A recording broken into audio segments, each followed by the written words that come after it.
Story 1 by user/Luna414.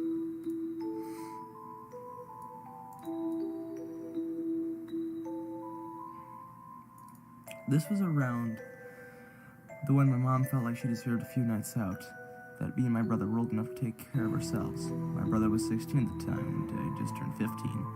My mom invited her best friend to go to Faces, a bar or club or something, while my older cousins liked to go. Her best friend's daughter also happened to be my best friend at the time. My mom's friend, we'll call her Daisy, came by our house to pick up my mom and to drop off my friend, who we'll call Danny, and her cousin, who we'll call Soul. At that time, Soul had been living with Danny and her mom because of family problems she was having. So she hung out with me and Danny whenever she went out. When my mom and Daisy left, my uncle came and dropped off my cousin, Alec, to hang out with my brother Toby. At first, we were all just messing around, playing Wii games, and settling down to watch Netflix.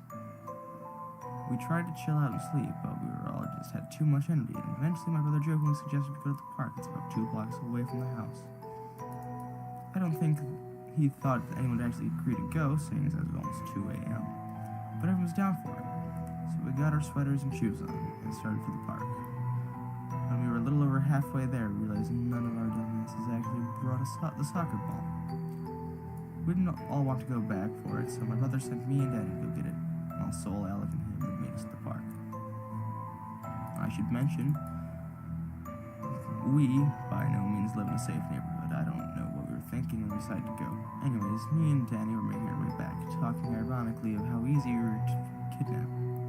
I can't believe we were so stupid. I'm more on the heavy side, so I'd be hard to target. But Danny was tall and super thin and super light, so she'd be pretty easy to take. While we were taking mindlessly, we noticed a pickup truck passing by, and we didn't think much of it. When we arrived back at the house, we went inside in the back door because my uncle, who lives with us, was sleeping, and we didn't want to wake him up and get in trouble. I kinda wish we'd woken him up after we got the ball from the house and went back to the back door. When we got to the gate that would take us to the front yard, we heard a car engine running. I, being the taller and thoughtless one, peeked over the fence and saw the same truck that passed us earlier. To this day, me and Danny still argue whether the truck was black or white. I swear to God it was black. Anyways, we quietly lost our shit and calmed down and agreed to wait for it to leave. After 2 minutes went by, we got kind of antsy and slowly started freaking out again. Finally, the truck drove off. We waited about 30 seconds, then we went through the gate and booked it towards the park. We stopped running a block away because we figured we were in the clear. How naive of us. A couple minutes later, we heard a car coming up. But us, being idiots, didn't think it was the truck again. How wrong we were. This is the part that I remember every time I hear tires screeching in the street. The darn truck comes barreling toward us on the sidewalk. We screech and try to run, but the truck cut us off. The person driving must have put the car in park or something, because when we ran around the truck in the street, it took them a while to come after us. I think there's a lady on that street with a ridiculous amount of trees and bushes in her yard. We dived into her front bushes and hid behind her fountain and saw a truck revving past us down the street. We held our breath until we saw it take a turn out of sight. At this point, I was crying a little and basically having an asthma attack. I didn't think to my inhaler, I guess. Dana was freaking out too, trying to call her cousin on the phone. When Saul didn't answer, she called Toby and tried to explain what happened. We couldn't understand her, so we walked the rest of the way to the park, which wasn't very far, thankfully. When we got there, we both stumbled over each other trying to tell everyone what happened. I guess Toby got the gist of it, so we started slowly, carefully making our way back to the house, hiding behind something whenever we heard the car coming. How I hadn't lost the soccer ball on that, I don't know. I shoved the ball out. Alec continued walking behind Toby. We got home and sat in silence in the living room for about 20 minutes when Soul brought up calling the police. I don't remember who, but someone in our family had recently got in trouble with the cops, so we didn't want to bring them into it. We all swore that we wouldn't tell our parents what went down, and up until then, we never spoke about it. And after this, hopefully it never comes up again.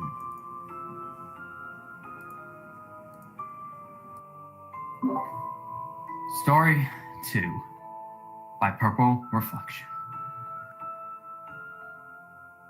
Granted, this all occurred in my early 20s, and I'm no longer with this waste of human skin.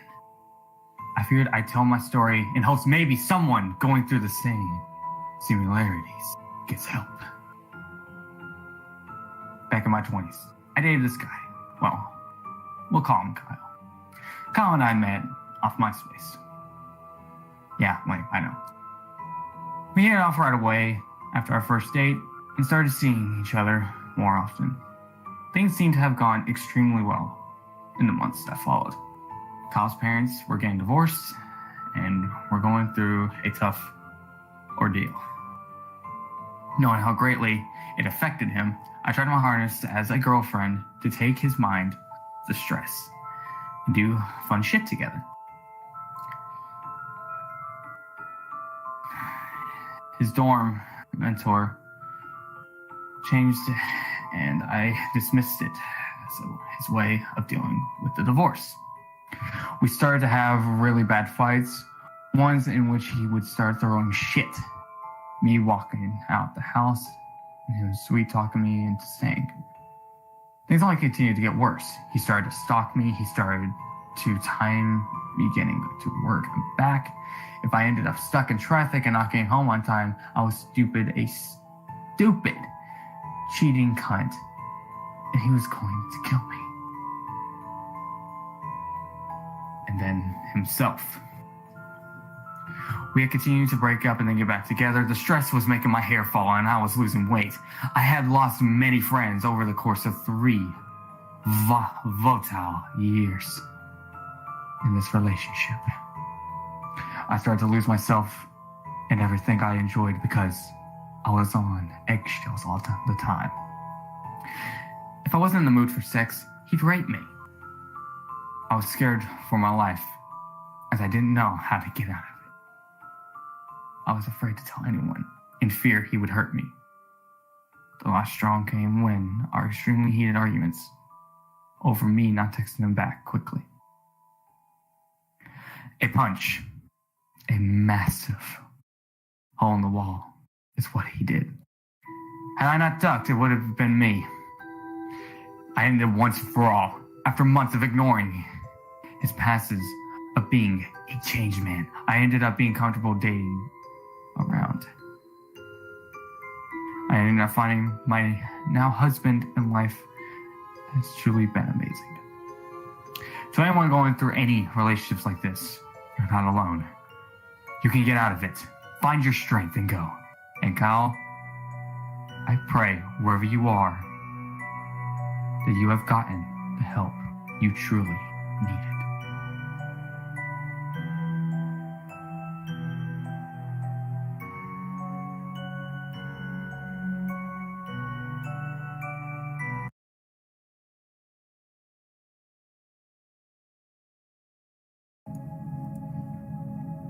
Story 1 by /Galaxy and Strawberry on Reddit. For the sake of keeping this from getting out of control and making sure he doesn't know I'm sharing, though, I'm going to change his name to Max. So towards the last few weeks of my 8th grade year, we switched seats in my social studies class. In this new table, it was Max, 2 other kids, and me. Max sat across from me, and he didn't talk much at first. He was a typical shy kid. He's the kind who would never raise his hand in class, never got called on. But a few weeks ago, everything changed. As an important part of the story, I would like to say I'm very go with the flow type of a girl, with an open mind. I don't like to start conflict with my friends describing me as nice. This is how everything started to go downhill. I started to make a small talk with him because I felt bad nobody talked with him. The conversations were becoming more natural, and soon we started to get closer, being friends and not acquaintances. During the time we started talking, he gave me his number. I put it on my contacts, but it turned out that he had phones taken away because he was on his sister's. But soon he gave me his number, and I kept losing it and forgot to ask for it again, and one of my friends gave it to him, but once he started to text me, that's when he started talking to me a lot more. Mostly about homework or stuff that happened in class during the day. Normal things kids usually talk about. But when things became less natural and more forced, when I was walking up to a local store with one of my friends or my family watching movies or at a family dinner, my phone would go off 5 or more times in a minute. We were talking one day, and his sister apparently made a joke and asked him if he was gay. He asked me and said, You kind of have a gay vibe, but that's it, to be honest. It's a really good quality. He started to get upset, and I told him it was probably a compliment, but then he started to ask me, "Do you think that's why I have no friends besides you? My only friend?"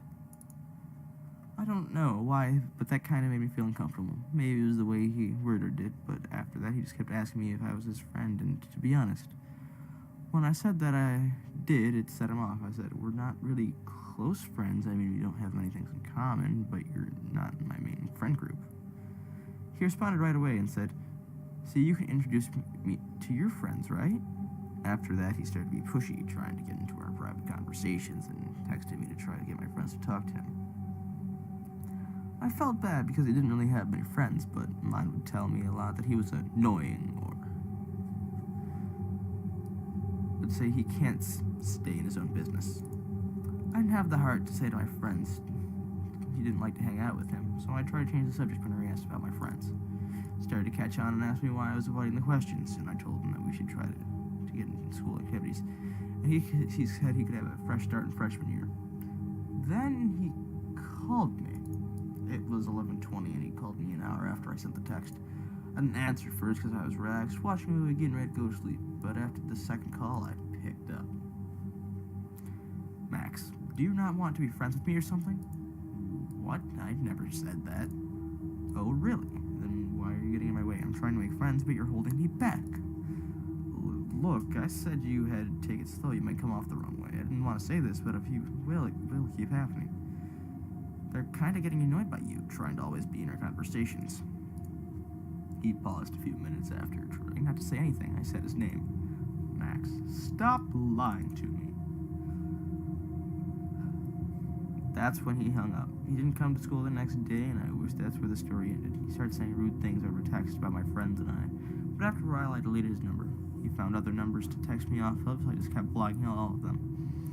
By this time I requested to go to the other side of the classes I had with him, so I wouldn't have to work with him at all. But no matter where I was, I could feel his eyes staring at me. I only had a few minutes until lunch was over, and my friends and I went to the library for lunch to work on homework that we all needed to finish. Right after the bell rang, I bolted to the library to see my friends were already there. I hadn't told them what had been happening the last few weeks with Max because I didn't want anyone to get in trouble. As I said, I hate conflict. When I got into the library, they asked me what was wrong. I said that nothing was wrong, that my teacher had held my class back later than normal. The teacher was known to be rude and essentially a mean person, so they understood. We started to work our packet together, and after a while, I used the restroom.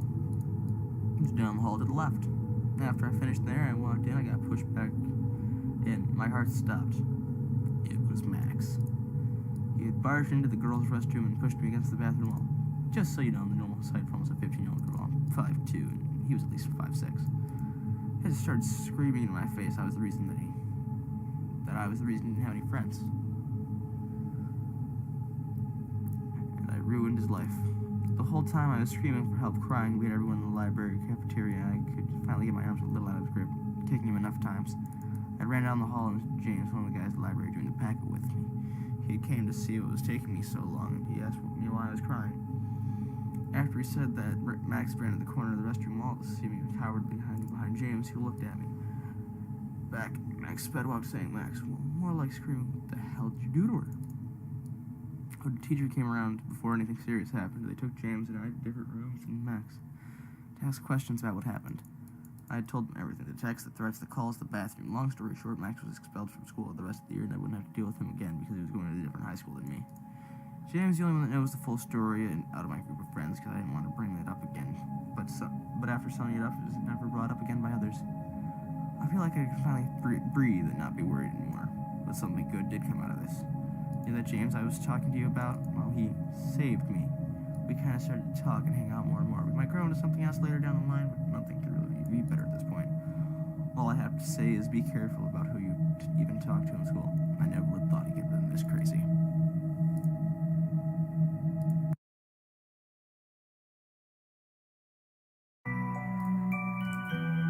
Story 3 by user/summer of 97 sub. When I was around 7 or 8 years old, I attended a private school. us would live in. My mom would pick up my brother and I and take us home. Normally, we would be forced to change out of our uniforms so Mom didn't have to iron it too much for the next morning. But the moment we arrived home, it was apparent we had visitors. My aunt from Ohio was sitting outside on a bench in the backyard with a strange man. Both of them smoking. She was definitely that cool family member that all of the kids liked, but the adults rarely approve of due to her tendency to smoke, drink, be brazen, and overall act younger than her age. Turns out that she was staying with us and that she had brought her new boyfriend to share our guest bedroom with. One particular afternoon, after maybe a week of them staying with us, my brother and I arrived home from school and of course rushed to hang out with our quirky aunt and her boyfriend, who seemed fun. I saw them sitting on that bench again and of course ran to their lap, sitting on the boyfriends while still in my uniform. My mom and dad joined us outside. I saw a strange look briefly upon my mother's face. She called me out to her in a sharp tone. I remember feeling shameful, but not understanding what I did wrong. Fast forward to me at the age of 20.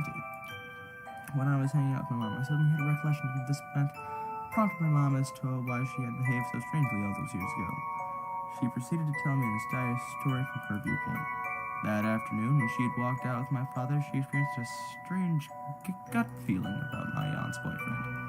Apparently, she had an odd vibe from him, the way he smiled as I sat on his lap in my skirt uniform, and immediately felt uncomfortable. As if his smile was not out of joy, but enjoyment and something, perverse. That night, she and my father had one of the biggest arguments that they've ever had, with her telling him she didn't trust the boyfriend. My dad discarded her strange behavior as a form of hysteria. After all, the man had done nothing wrong to offend our family.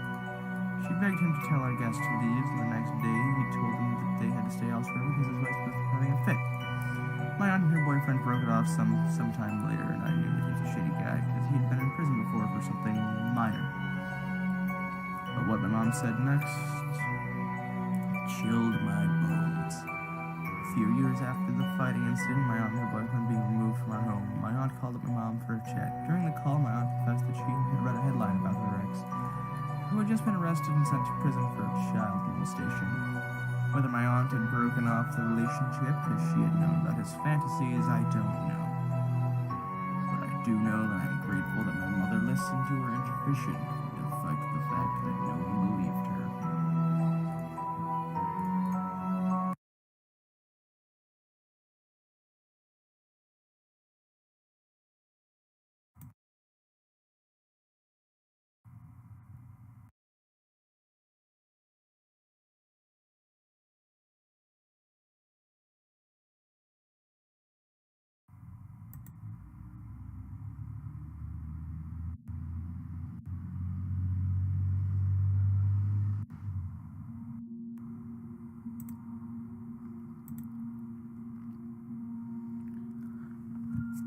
My husband and I loved each other very much.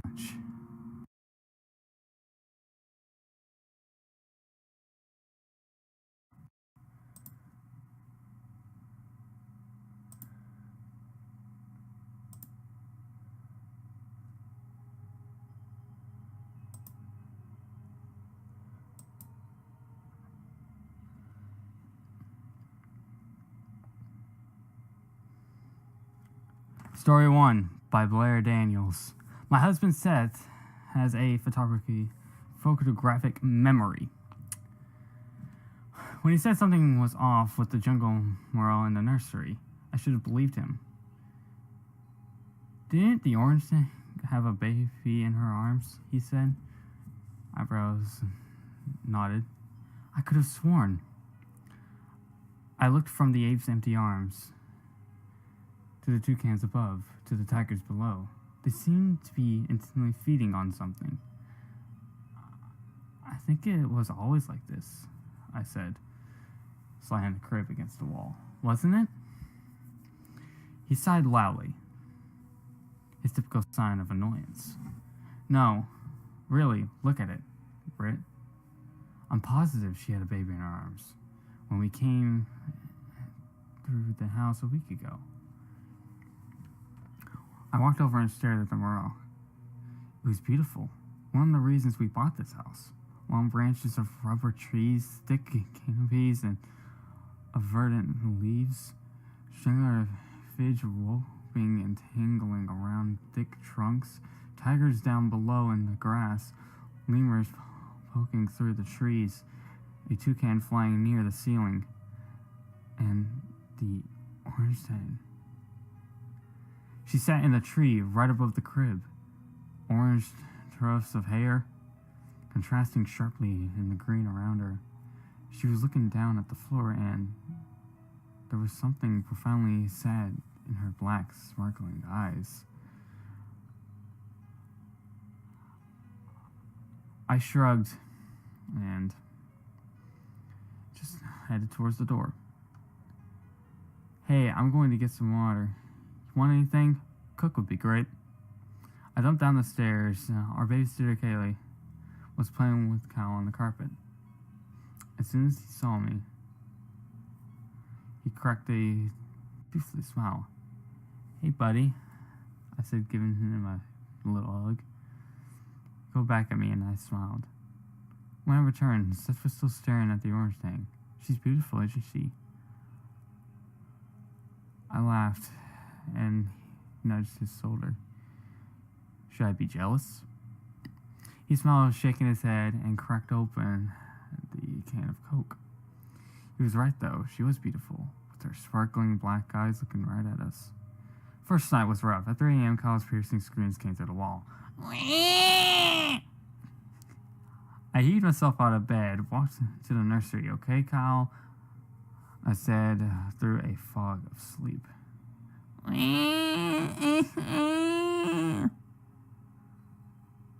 hoisted him up and sat down in the rocking chair. As he grew quiet, holding the bottle in his little hands, I stared him around. In the dark shadows of the nursery, it looked almost a bit scary. The tigers looked menacing, their eyes glowing steadily in the darkness. The lemurs looked like animal versions of clowns, hiding their faces behind painted masks. The orangutan, she was looking down at the crib with her arms outstretched towards it. I thought, that's weird. I could have sworn. The next morning, in the bright sunlight of day, the world looked beautiful again, and the orangutan was back to her normal place, looking straight out at me, her arms lashed to the tree. I must have imagined it, I thought to myself. I was half asleep after all. That night, I hoped and prayed for better sleep. I didn't get it. At 2 a.m., I shut out of bed, woken by Kyle's cries, or at least so I thought. When I actually stopped to listen, I didn't hear him crying. I heard him cooling. Better check on him anyways, I thought. I lifted myself out of bed and started towards the doors. But then I realized there was another noise. Mixed with his coos and ooh, ooh, ooh sound. In short, soft bursts. Curious, I stepped across the hall and swung the door of the nursery open. In the gray shadows, there was a fluttering of movement. When a sleep-out state of mind, I couldn't quite interpret what it was. I ghostly stepped towards the crib. Cal, what are you? My breath caught in my throat. The crib was empty. Kyle? My voice grew from a hushed whisper to a piercing shriek. Kyle! Kyle! Then I stopped. Something on the wall was terribly different. The orangutan was smiling, looking proudly at something in her arms, pink and pale, painted with meticulous detail. I squinted, trying to make the shadows. No. It was a baby with a tuft of black hair, shining brown eyes, and a toothy grin. Kyle.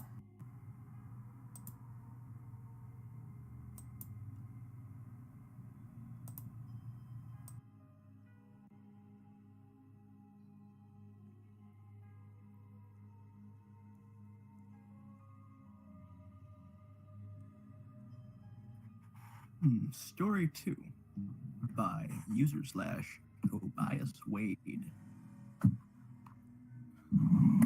My mom hates her father. Grandfather Jack's name might as well be a swear word when I was growing up. Dad told me the story once, on the condition that I never tell my mom I knew. Jack was married to my grandmother Kathy for 22 years before he cheated on her. It wasn't a midlife crisis or an intoxicated indecision either. He'd been going on fishing trips every other weekend, and almost a year before Kathy figured out the fish was named Sally. And that was half his age. Either Dad doesn't know the specifics or he wouldn't tell me, but I guess Kathy decided suicide was a less sinful way out than murder or divorce. That was before I was even born. My mom hadn't spoken a word to her. I still got to know him, though. It took 8 years of his begging and pleading after I was born. Mom finally gave in and arranged for us to meet, using my father to deliver messages between them, and she was afraid of what she'd say if they spoke. I was pretty scared. My dad told me we were going to drive an hour into the desert to visit Grandpa Jack's house, and Mom only made it worse in the leading day's meeting. He might be an axe murderer by now, for all I know, Mom said. Dad said he's a professor of art history. Or maybe I'll just say nasty things about me. Whatever he tells you, I don't want you to listen to him. Dad made a joke about how I've already had a lot of practice not listening to my parents. Mom didn't smile. In fact, it'd be better if you didn't talk to him at all. Just let him see that you're a happy, healthy, well-adjusted boy. And then go play by yourself until Dad takes you home. Okay? You're gonna have a great time, Dad told me. He's got a whole art studio set up with everything you can imagine. Clay pots and sculptures, water, oil, paints, brushes, tools, every size and shape. We can hang out all day if you want. Does Grandpa hate me? I asked. Of course not. He wouldn't have kept sending letters all those years if he hated you. All he cares about is seeing his grandson. Does he hate Mom? Your mom is a saint. No one could hate her. Does he hate Grandpa? Grandma? Dad looked uncomfortable, Dad. You'll have to ask him yourself. So I did. That was the first thing out of my mouth. In fact, Grandpa Jack was a pudgy old man, straight and bald, with discolored blotches on his scalp, and had a huge mustache that wiggled when he talked. He came rushing at me, arms wide for a hug, and I asked him if he hated my grandmother. Froze in his tracks. Dad stepped in front of me as if trying to protect me from being hit, but Grandmother Jack just squatted down my height and looked at me solemnly in the eye. I don't have as much as I did Kathy, except your mother, of course.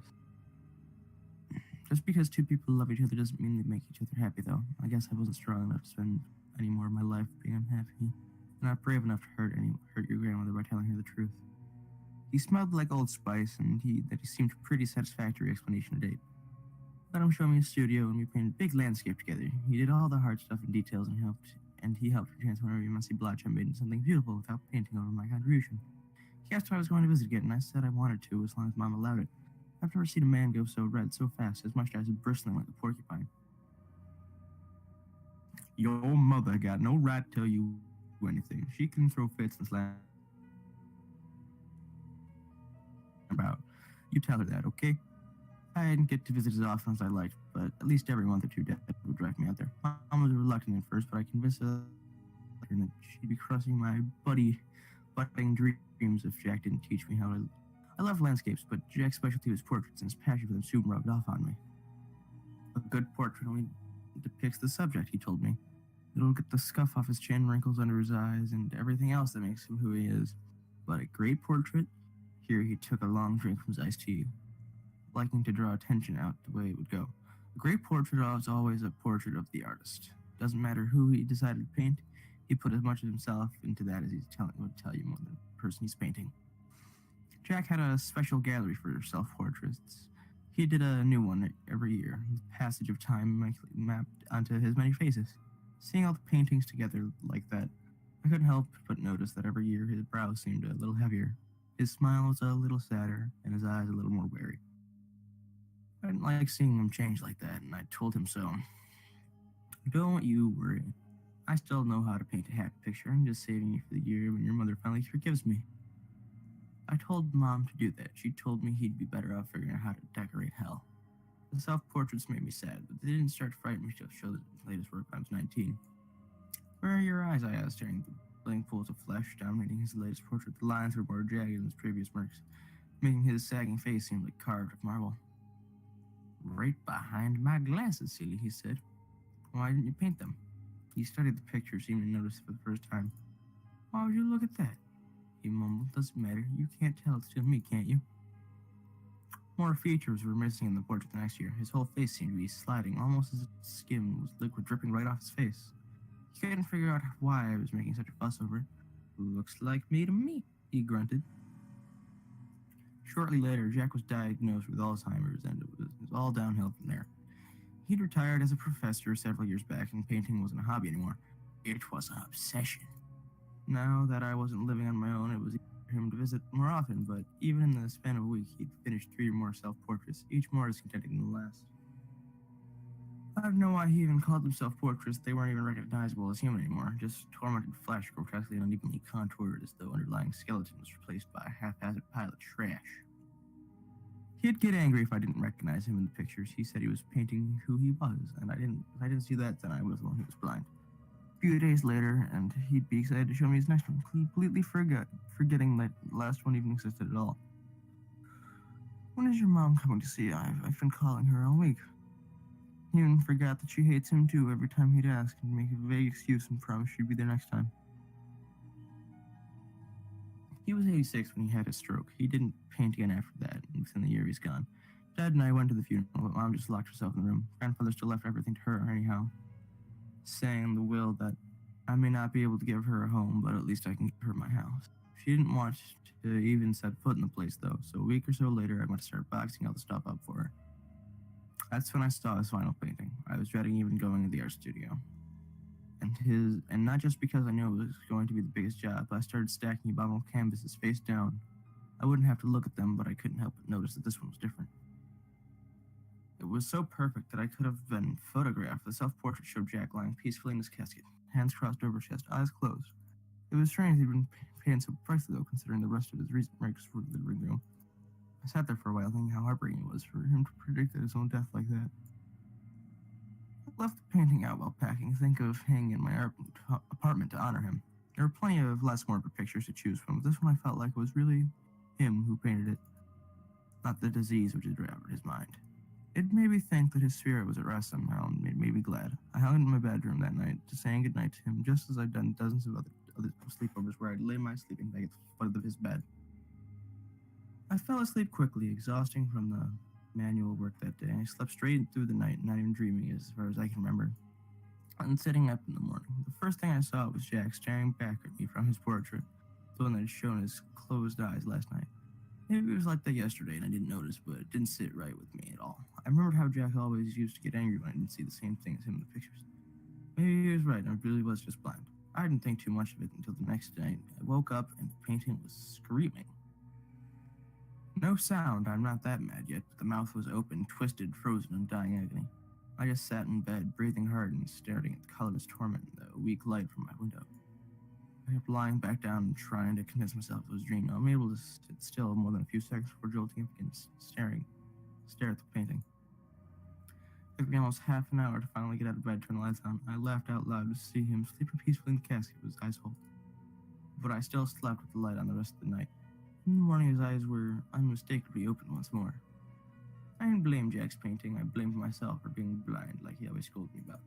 I called my mother and told her about my weird dream. Grandpa Jack is in pain, I told her. I would have said more, but I felt stupid and hung shortly after. I didn't actually hear the screaming.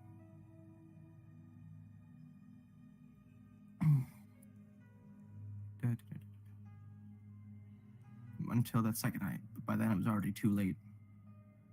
Sometime in the early morning, I was out of bed halfway across the room before I was even fully awake. The sound ripped from me from the bed. Didn't realize it was coming from the painting. There was enough light to see grandfather's features twisted in agony. My downstairs neighbors started pounding at the roof. They only seemed to make the screaming louder. The thrum of the blood in my ears matched the beat. They raced fast. I tried to run, but my door handle wouldn't struggle along. To stand by the door I had right next to the portrait sounded excruciating. Next, I pulled the painting from the wall, hanging beneath the second painting. One I had never put there. One of the disfigured ones with all its slump facts supported wrong. I saw this as a sign, although I was too freaked out to guess what it was, so I hung the screaming painting back up to cover that abomination. Resecured to the wall, I started to retreat towards the window. I never made it more than a step before a firm grip grasp pulled my wrist, pulled me back. One of grandfather's hands no longer extended at the canvas. Cold, pale skin still was digging into me relentlessly, dragging me back towards the picture as though through an open window. Now I was screaming too. Someone started hammering on my door, trying to get myself into the wall of my feet. The pale hand shook it for its effort, but it was still stronger, inch by inch, pulling me into his coffin. I almost wiggled free when a second hand shot out, the one catching me by the throat to haul me forward at an alarming rate. It was so close I could smell him, not the Old Spice cologne he always wore, my face pressed against the canvas. It smelled like rotten meat. Then I was through. I clenched my eyes shut, helplessly, his cold arms wrapped around me. It was quiet on the other side. I couldn't even hear my heart anymore. The pressure around me was gentle. I liked being encompassed by cool water and heavy fog. A moment later, a sensation was... I opened my eyes to be found standing in my bedroom, facing the portrait on the wall. Hands folded across his lap, eyes closed, just like it ought to be.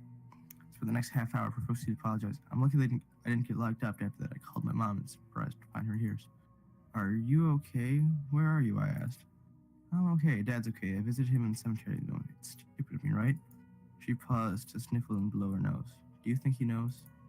I told her I think he was pretty pleased about that it made me happy too. I don't know what would have happened to me if she hadn't.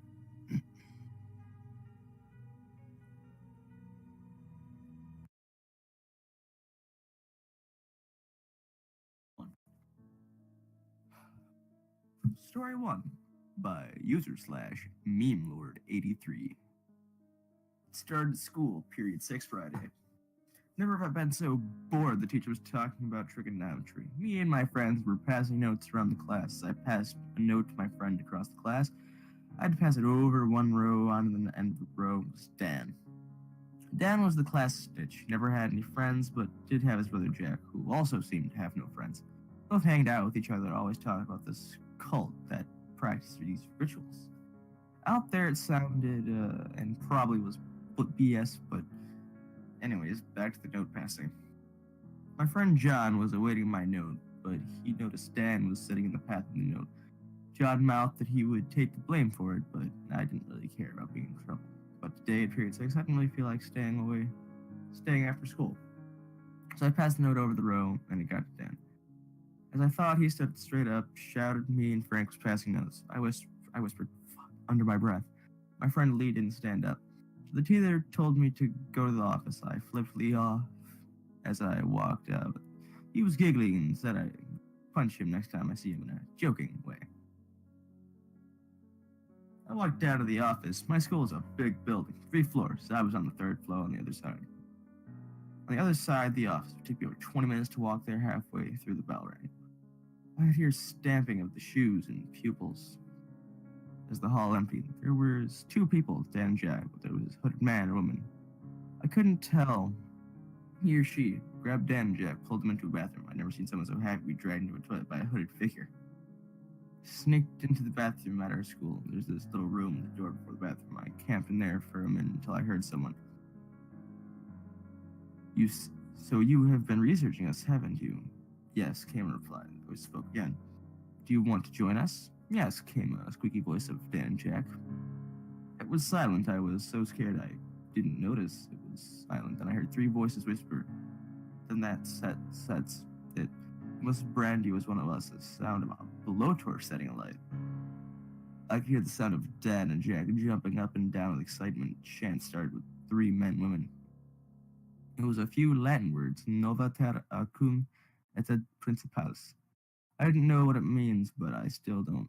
As I heard the chant stop, I heard a crisp spizzle of skin and ear-piercing screams of 2 boys. It screamed me, and still haunts me this day. I heard the scream stopped and headed out the door. I shuffled out of the room and sprinted down the corridor as 5 people came out of the bathroom and the fire exits. The next day, missing poster of Dan and Jack. The news was trying to find them on Monday. They never showed up, and we never heard them to this day. But I always wonder what happened to them.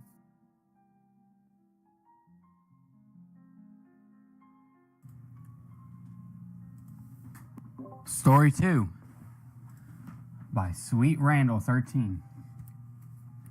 So I recently just got into Reddit, and I have been reading as many no-sleep stories as possible. I'm not a writer. I'm just your average college student who has a lot more downtime at work, and so I decided to share my weird story with you. Let me know if something seems off, and I'll try to clarify. Here goes nothing. When Luna told me about how she was haunted, I called complete bullshit. I guess let's just start there first. It was the end of October with finals coming up. Luna, my roommate, and I went to the corner restaurant and had some falafels for our hungover breakfast. We love Halloween. Our whole apartment was decorated to the nines with Halloween decor we got from the thrift shop. We somehow ended up on a conversation of hauntings and scary things that happened to us. She began to tell me the story. When she was a baby, her and her mother moved into a new home that was foreclosed due to a murder-suicide happening there. Apparently, the dad had killed the mom and their children, and then himself afterwards. Luna said she always felt the presence in that home, and it got worse when she grew over. She said she could tell when it was the mother or the father there. She said the woman was very motherly, like would cover her up at night and brush her hair in the face, while the father on the other hand was mean and would knock over dishes and even furniture in the home, and open all the covers to frighten her and her mother. Luna's mother would stage the home constantly, do anything to keep her child safe. But they ended up moving out years later. Again, I was calling bullshit like it was my job. I love Luna with all my heart, but damn, was that a good story? Story, not real. Until I did some Googling. I go to the home and it turns out she was completely telling the truth, that there was a whole ass crime report lying out the details of this murder-suicide. That's when I got chills. Anyways, finals were approaching and all three of my roommates and I were bugging. We lived in the university apartments, which was great because we all had our own rooms and bathrooms. Each room, thankfully, was soundproof, so the major music could play their instruments without bugging their other roommates. So Luna's room was right next to mine. And then we were separated by a living room where the other two roommates were next to each other. One night I was laying in bed playing on my phone, scrolling aimlessly through Twitter when I heard, "She's motherly touching me." I froze. What the fuck did I just hear? I immediately texted Luna and a message is fast for you guys who aren't Team iPhone. Immediately get a text from her that popped up at the same time. Me, did you just say something? Luna, did you just yell my name? Me, get in here now. Luna busted and did it straight from my bed. Shivering, we both were stunned and don't know what to say. She begins. Did you call my name? No, I thought I heard you yell something to me. Don't fuck with me. Someone was next to my ear screaming, "Luna, Luna, Luna, Luna," over and over again. Me, Luna, I heard you scream. She's motherly touching me. Just like what you told me yesterday at the restaurant. Don't fuck with me. This isn't funny. I swear, I'm not joking. Please tell me you were saying my name. We both came to realize that neither of us were lying. We both heard something. We couldn't sleep. When I laid awake in my bed with the door wide open all night, too scared to get up and shut it or even shut our eyes. Morning came and we both had classes. We tried to brush it off as like it was nothing and go on with our day. Now it was afternoon. My door was shut and I heard a knock. I yelled, "Come in." No one entered. Again, I hear a knock. Duh, they can't hear me. It's soundproof. I get up to my bedroom door. I open it and no one's there. I knocked on Luna's door and entered her room. I asked if she knocked and replied, no. I shrugged it off and tried to pretend like it was nothing. I went back to my room to continue studying for my final in 2 days, leaving my door open. Luna was in the kitchen making some ramen. With the way my bed was angled, I can see her perfectly. She starts walking to my room and suddenly we hear a thud. She froze dead in her tracks. Right in my front door, I asked, "What the fuck was that?" And she didn't reply. We both looked and our broom had fallen, but it was strange. The broom had been set in the corner of the kitchen. If it had fallen, someone had to have knocked it over. It was in its opposite way. Not like it slid on the floor, if that makes sense. Again, we tried to brush it off like it was nothing. We study and we both didn't have time to get any sleep about this. And yet, it's 3 a.m., and we both decided to try and sit on the couch watching The Office until we could no longer open our eyes. It was probably 4:30 in the morning when we finally drifted off, and I heard 3 distant things. We had a decoration by our front door, which had a bell attached to the end. Luna heard it too because she immediately sat up and looked at me. We didn't know what to do at this point. We heard creaks like footsteps in the kitchen, and then another 3 distinct things. We huddled on the end of the couch, terrified, and closed our eyes, even more terrified to watch what could happen. I don't think I slept for over 40 hours, and neither did Luna. We decided we had to do something. We both had finals the next day, coincidentally on Halloween. And we needed to sleep for our sanity. We decided to call a church down the street to see if they do a blessing of the home or some shit. We had no idea what we were doing, just what we saw in movies. The lady was snippy on the phone because it was a Methodist church, and they apparently don't do that. She told us to call a Catholic church and ask for the priest. I wish I was joking. I felt like an idiot explaining to the poor priest what was happening, but he believed us 100%. He was coming by the next day to help us out. Weird part was, I asked my 2 roommates if it had been happening to them, and they both said no, and looked at me as if I was crazy, which I totally felt like it. But alas, the priest texted me, and he was outside waiting for me to let him in. He came in, and we told him what had been happening in this apartment. Luna told him the story about her home, and basically, he said, okay, let's get to work. Luna had picked up 2 necklaces for us, although it's not very religious, and you know, I'm not very religious, and Luna is Jewish, from a Christian store down the road.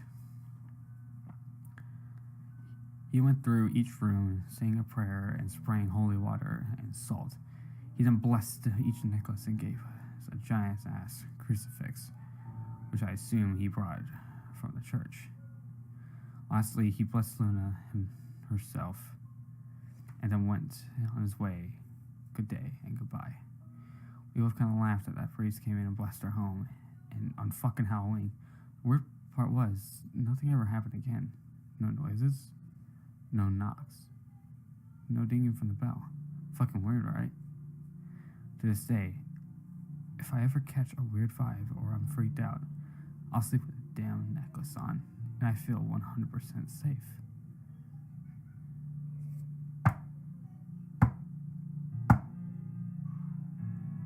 My necklace disappeared 2 weeks ago.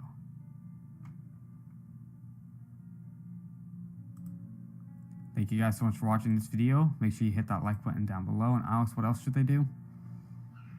I think all of you should hit the bell, subscribe, leave a comment, share the video, tell your brother, tell your mother, tell your father, tell your neighbors, cousins, dogs, uncles, cousins, nephews, dog houses, neighbors, friend, I don't know. Alex, you did it completely wrong. You have to hit that bell. Now, darn! I mean, sharing. Keep on tapping it, guys.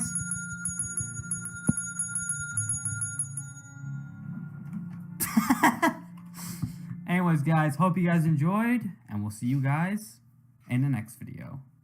Or will we? Mwahaha!